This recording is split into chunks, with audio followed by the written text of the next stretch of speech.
name is Bill Murtha. I'm a resident of Brighton. I've been here since 1970. I was born in Wyerton, Ontario, which is southwestern Ontario, the Bruce Peninsula. We started school there, then we moved to northern Ontario at a place called Inglehart. Went through elementary school there, started high school. In '59, we moved to Mitchell, Ontario, which is southwestern Ontario again. I went through high school there. I'm telling you this because I feel as though I'm a resident of Ontario. While I am a resident of Brighton, but Ontario is my background. Southwestern Ontario, Northern Ontario, and Eastern Ontario. Each part of Ontario has a personality. And so growing up, I became aware of that, and I feel that has been an advantage to me. I then went to University of Western Ontario, London, studied English, graduated. One of the major influence on my life and most people's lives was my father and my mother.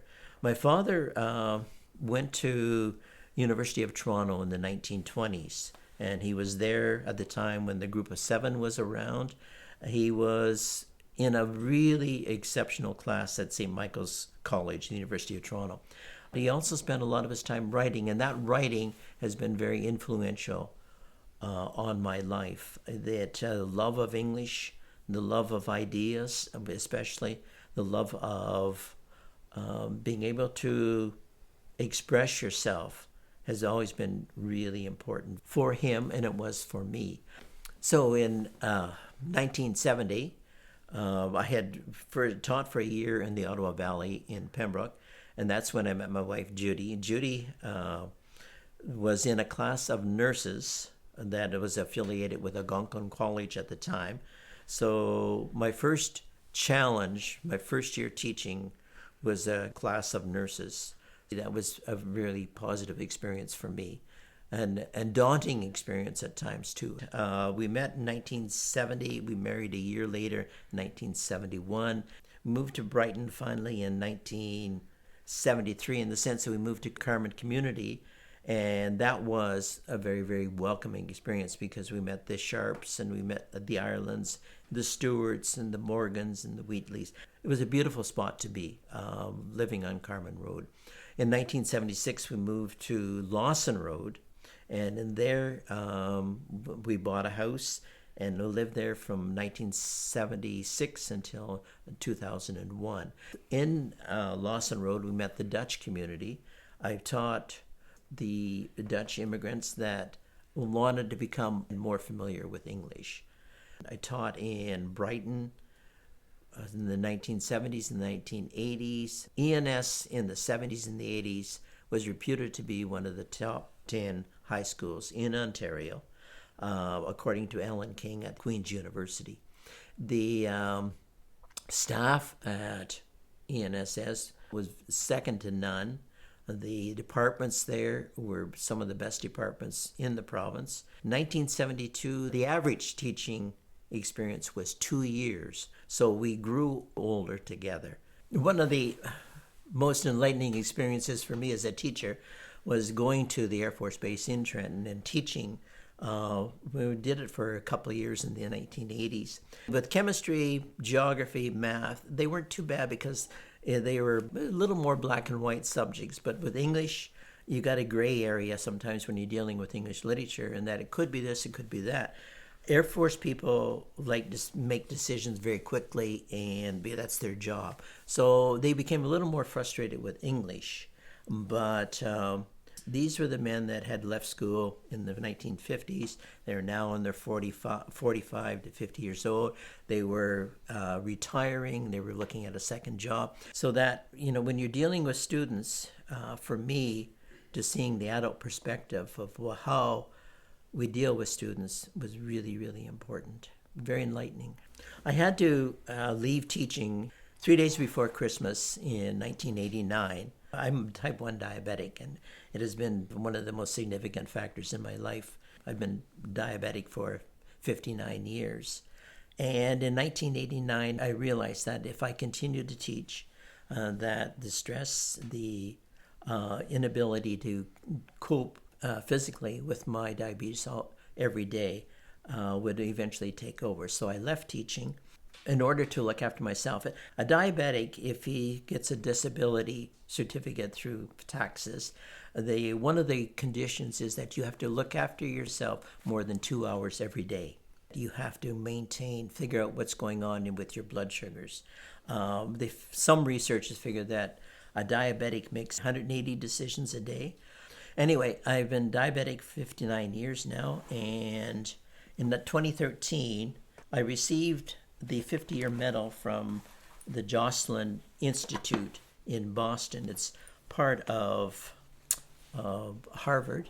They have done studies now on 50-year diabetics, and they're now, at that time in 2013, it was one of 5,000 people around the world that had received the medal.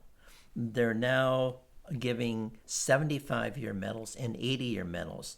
And this year, 2022, there will be 22 people, coincidentally, that will receive the 80-year medal of having lived with type 1 diabetes for 80 years. They've also found that there are factors that allow some people to be successful at controlling their diabetes and to live longer with it. They haven't isolated all of the factors, but one of the things that they have found is that it's probably attitude, your attitude as the diabetic, and also the attitude of the people around you, the positive attitude.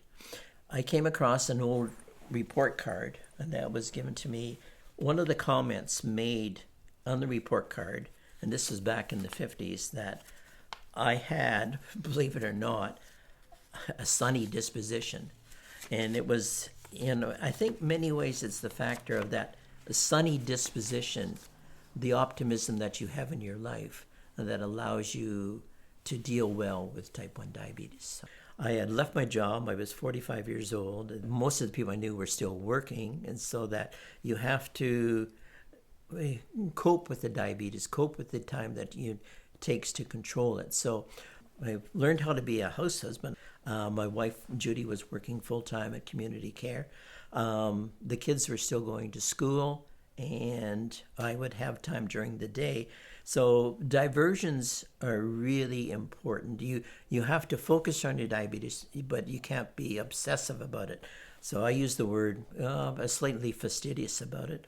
But I also turn to my diversions. I've always been interested in art. I've been interested in woodworking. Also been interested in record collecting as well. So the art, the woodworking, the music fulfilled that diversion for me. And in 2013, I joined the Brighton Arts Council, was instrumental in sort of allowing artists in Brighton to focus on their work, to hang their work at the art gallery. There was a Gates Art Gallery down at the entrance to Presqu'île Park, and for several years we conducted showings down there too. In the 1980s, even before the Brighton Arts Council was here, we did have a group of artists called the 3+3 Art Group in Brighton, and that was a really strong group of artists. Yarko Zavi, Clay Baldwin, Jennifer Chanter, Carol Ogilvie, Georgina Graham. And with the advancement of the computer, we started into the computer in the late 90s. Post-processing allows you to make a photograph. And in a sense, you're combining the tack-sharp realism of photography with the abstract process of painting. And so post-processing is actually like painting on the computer with photographs. That has occupied my time over the last 20 years now, and I enjoy it a lot because it allows you to fulfill that creative instinct you have for making something. That making is so essential that you need a creative outlet, and the more Brighton can provide creative outlets for artists, I think the better off they'll be. They'll be more attractive to the whole area. So the creative economy is essential for small town Ontario.